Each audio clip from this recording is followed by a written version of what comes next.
In this world full of eco-depression and eco-anxiety, we need to restore hope.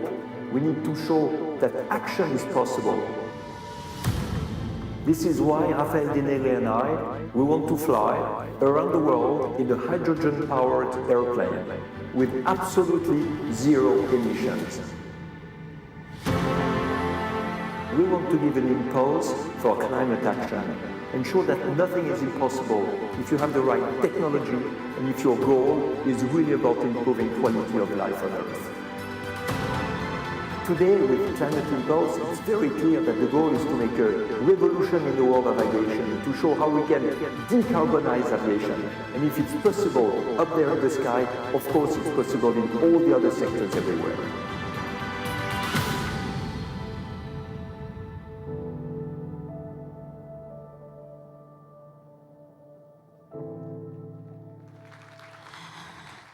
Mesdames et messieurs, je vous remercie d'applaudir donc Bertrand Piccard qui vient prononcer son discours.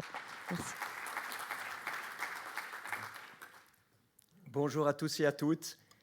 Comme j'ai annoncé ce projet Climate Impulse hier matin officiellement, je ne voulais pas que le Forum de l'engagement ne soit pas aussi un lieu où je peux vous présenter cette nouvelle aventure. En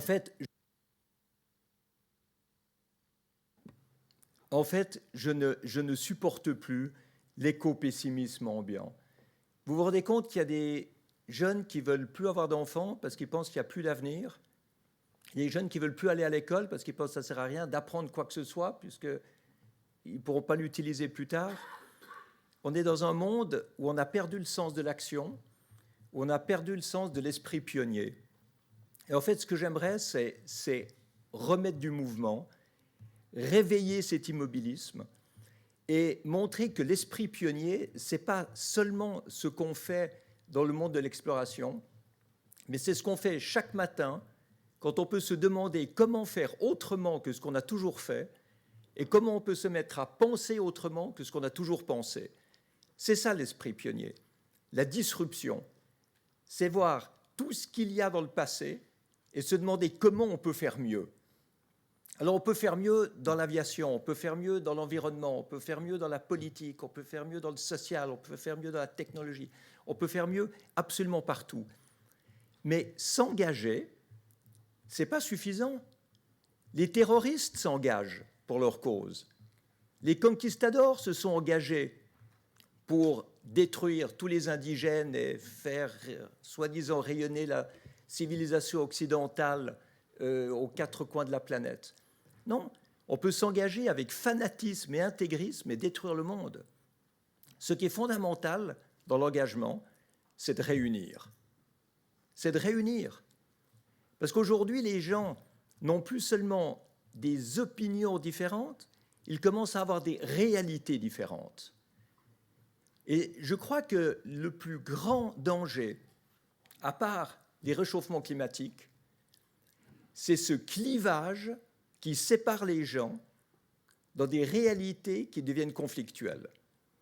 Quand on parle d'environnement aujourd'hui, on voit qu'on a d'un côté l'écologie, d'un côté le social, d'un autre côté l'entreprise, d'un autre côté la souveraineté énergétique, et chaque parti défend une seule partie de cet ensemble. Mais moi, ce que j'aimerais montrer, c'est que dans l'environnement, on peut au contraire réunir. Nous avons des solutions techniques, des solutions comportementales. Il y a des solutions partout. Et on voit que ces solutions peuvent être économiquement rentables, en même temps que de protéger l'environnement. Ce qui veut dire qu'en mettant en place de l'efficience, des énergies renouvelables, en mettant en place toutes les solutions qui nous permettent d'arrêter de gaspiller, de moderniser notre monde, on peut faire en même temps de l'écologie, parce qu'on protège l'environnement. On fait en même temps du social, parce qu'on permet aux gens les plus démunis de payer beaucoup moins cher leurs charges de chauffage et d'éclairage, même leur alimentation, puisque les énergies renouvelables aujourd'hui sont devenues les sources d'énergie les moins chères. On voit qu'on peut en même temps créer des emplois, qu'on peut en même temps développer l'industrie de manière propre. et que même pour ceux qui sont les plus à droite sur l'échiquier politique, on peut assurer la souveraineté énergétique et l'indépendance énergétique de l'Europe en arrêtant d'importer des énergies fossiles hors de prix de pays douteux. Pourquoi est-ce qu'on a besoin de 4 tendances politiques pour dire ça? Pourquoi est-ce qu'on a besoin de continuer à croire qu'on doit démolir notre économie pour survivre, alors que d'autres continuent à penser qu'on peut gaspiller et continuer à polluer? Bien sûr qu'il faut décroître. Décroître quoi? Le gaspillage, la pollution, la démesure, l'inefficience. Mais bien sûr qu'il faut continuer à croître le développement économique, la création d'emplois, l'éducation, la santé, la sécurité sociale, les caisses de retraite, etc. Donc on voit qu'on est dans un monde qui se clive de plus en plus.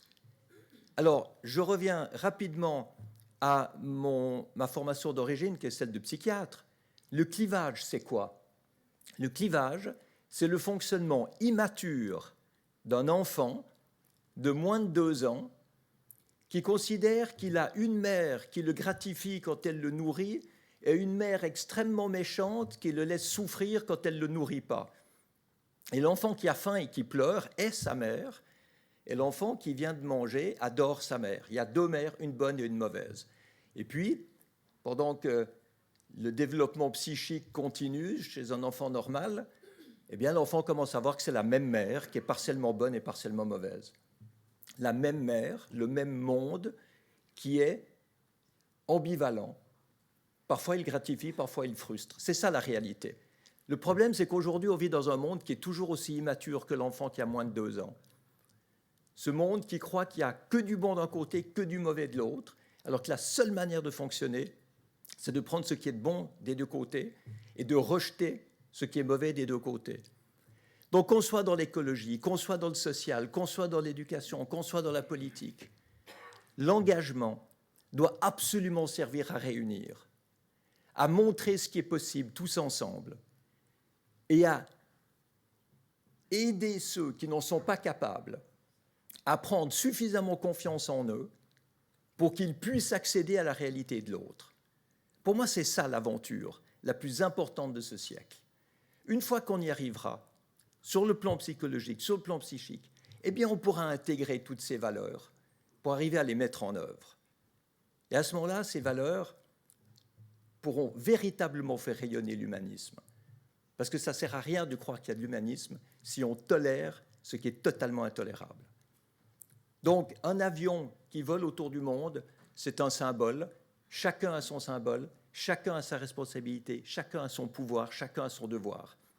Donc, un sommet de l'engagement, Julien et Maurice, c'est absolument fondamental. Et je suis très honoré que vous m'ayez demandé d'entrer dans le conseil d'honneur de ce forum de l'engagement qui va permettre, au courant des mois et année après année, d'essayer de faire rayonner cette manière-là de voir le monde. Merci beaucoup.